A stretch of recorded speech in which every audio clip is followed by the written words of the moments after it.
YouTube Live is a cesspool of scammers, nudity, and all-around garbage content that gets pushed to the top, and we're gonna talk about it today. For the sake of creating a nicely organized YouTube video, I have sorted my talking points into 3 sections: the good, the bad, and the ugly. But before we talk about all of that, I want to talk about live streams in general, because ever since lockdown, I, like a lot of people, have found myself getting more and more into watching live streams. Whether it's a creator you like trying to accomplish some gargantuan task, watching a group of people struggle to cook burgers, or germa. No. The fact that you are watching it live somehow makes it magical. I've been enjoying it so much that recently I wanted to broaden my horizon. I wanted to find some new streamers to watch, experience new creators, and not through Twitch, which is the internet's hub for live streaming, at least according to Ninja's Masterclass, but I wanted to find some creators on YouTube, a platform that prides itself on supporting and promoting their own creators. What kind of live streamers could I find? What was the YouTube live space like? Not good, as it turns out. This is currently one of the largest streamers on YouTube, and I am using the term streamer in its loosest definition, because this live stream is actually a pre-recorded video of a scammer who is just playing slot machines in front of nearly 100,000 people 24 hours a day. Oh, sorry, wait a second. Did I say people? I meant bots. The stream is clearly view-botted to artificially raise the view count, because for the thousands of people who are supposedly watching this live stream, you're telling me only 12 of them feel like participating in chat? That just doesn't seem right. Most of the chat activity is just spamming the same link over and over again, and when I click it, it tries to take me to a casino that is not available in my region. This is clearly a scam meant to indoctrinate young children into gambling their parents' life savings away. With all the resources a multi-billion-dollar company should have, they should 1, be able to detect view-botted streams, 2, be able to detect harmful content on their platform, and 3, at the very least, you shouldn't promote it on YouTube's featured pages. But this isn't my only problem with YouTube Live, because they have made it so difficult to discover actual creators on their platform because they are all buried under a mountain of trash. And when I say trash, I am of course referring to the ugly content that YouTube is hosting on their platform. And I know calling content ugly is very harsh, and I want to be clear, I'm not saying that there aren't good creators on YouTube Live. There are dozens of creators and streamers who are making great content and streaming it exclusively on YouTube. Recently, I saw a ton of videos of 3 exclusive YouTube streamers collaborating with the LA Dodgers with their virtual avatars. And it's one of the greatest things I've ever seen, because you're just watching a bunch of 50 to 60-year-old baseball fans try and wrap their heads around anime,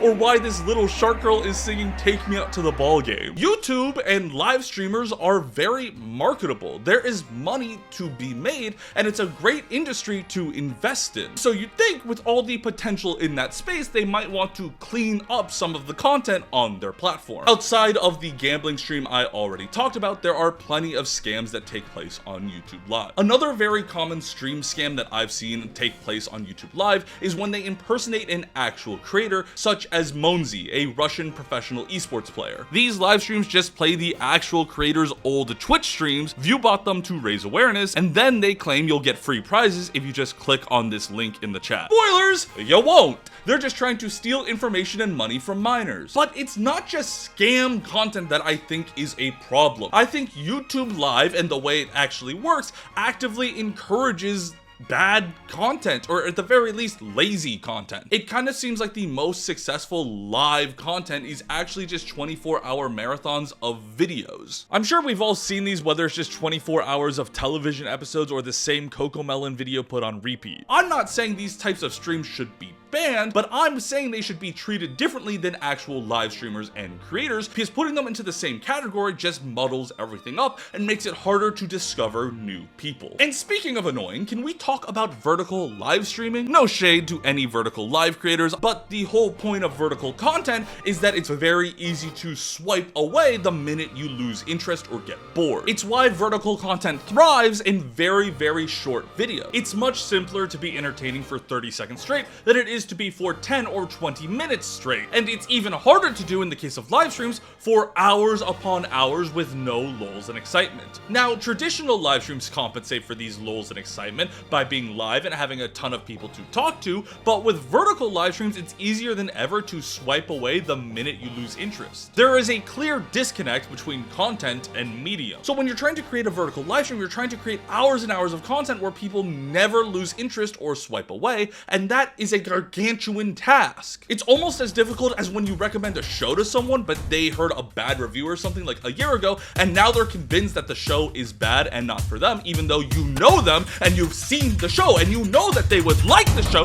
Just come on, watch one episode. I swear, when you get to Arlong Park, it gets really good.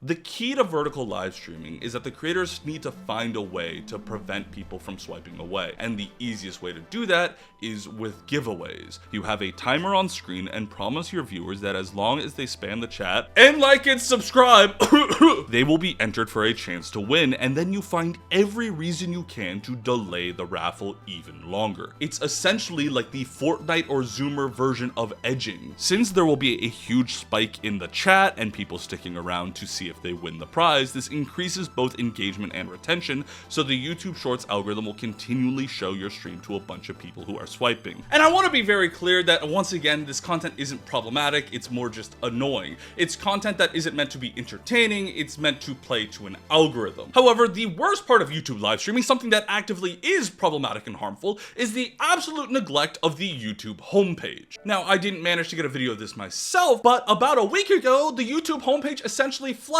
millions of people since there was a live stream where the thumbnail was a bottomless woman coochie out to the wind. The title was that this was a transparent lingerie try-on haul, which is a thinly veiled way to put adult content on a platform predominantly used by children. This is unacceptable, and unfortunately it is not an isolated incident. For a platform that has invested millions of dollars into enticing creators to use their platform exclusively for live streaming, you'd think they want to show them off sometimes. But this is all they have to show for it, and that is unacceptable. That actually leads me to the next section I want to talk about, which is the bad. The terrible support that YouTube has for its very few actual creators. Like I said at the beginning of this video, I wanted to find a new creator on YouTube. An actual person who is creating live content, whether it be as simple as just gaming or talking to someone or someone doing a major event. This is not a huge ask. When you go to Twitch, you have hundreds of live streamers available to you right on the homepage. So from a brand new YouTube account, I went to the YouTube homepage, went to their sidebar and scrolled all the way down to the live tab. This is meant to be YouTube's hub for live streamers, so surely I'll find a creator here, right? Nope.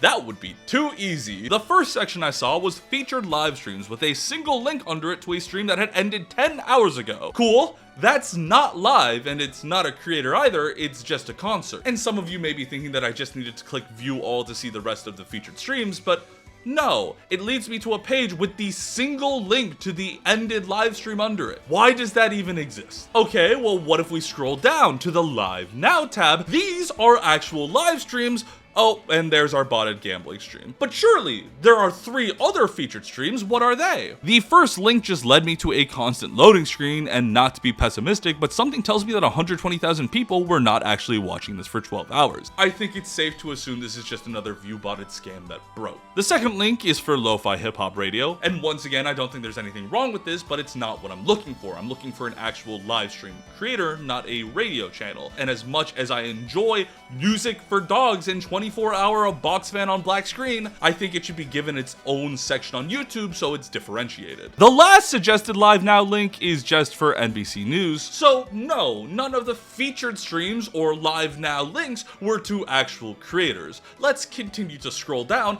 past future streams, which happen a week from then, so there's no point to promoting it. Previous live streams, which I think are completely useless, because in my opinion, live streams are like a mall pretzel. 5 minutes out of the oven, they become a stale piece of bread coated in oil that no one wants. Only after scrolling through all of those sections do you actually begin to find some of the live streams. News, gaming, sport, That's it. Those are the 3 genders of live streams. I mean, it really goes to show how sloppy YouTube is with the live space that they couldn't even care to say sports instead of sport. You only get one sport, so you better choose carefully. Oh, and look, there are even more gambling scams here. Thank goodness. Now, there are other places to find live streamers on the platform, such as the gaming tab, where you can find live streamers sorted by what game they're currently playing. But in my opinion, this is really short-sighted, because yes, live streaming is very heavily tied to gaming, but it's not the biggest genre. Even on Twitch, the most viewed category is consistently just chatting, which involves people just talking to their audience or talking about current events. There is no way to discover new streamers doing this on YouTube. God damn it, YouTube, where are my hot tub streams? Oh, wait. Even the YouTube search bar isn't much help for finding creators. I tried searching live